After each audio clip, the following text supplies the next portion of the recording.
In Peru, along the base of the Andes Mountains, lies the Manu Biosphere Reserve.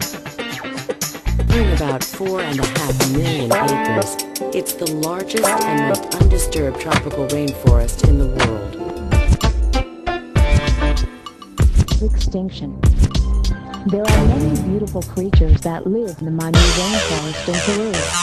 Macaws are beautifully colored birds with long pointed wings and heavy, powerful beaks. In these huge hardwood trees, the last. On the macaw. Unlike red and green macaws, the baby is looking like a brightly colored full-grown adult. Air sports first flight.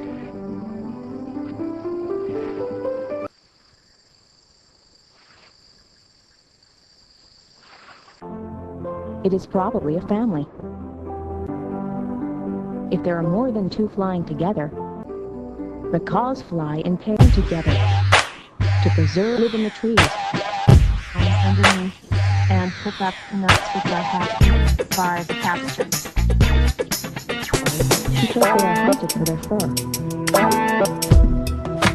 The giant otter is a fast swimmer because of its flat, powerful tail. Giant otters are known as river wolves because they live in tents and packs. Feigning off that, tumbling and chasing each other. Their favorite game is hide and seek. Intelligent monkeys is in danger of extinction. Squirrel monkey, the capuchin monkey, and the otter are animals that live on the floor layer. Streams and rivers flow through the forest, and this is the home to the giant otter.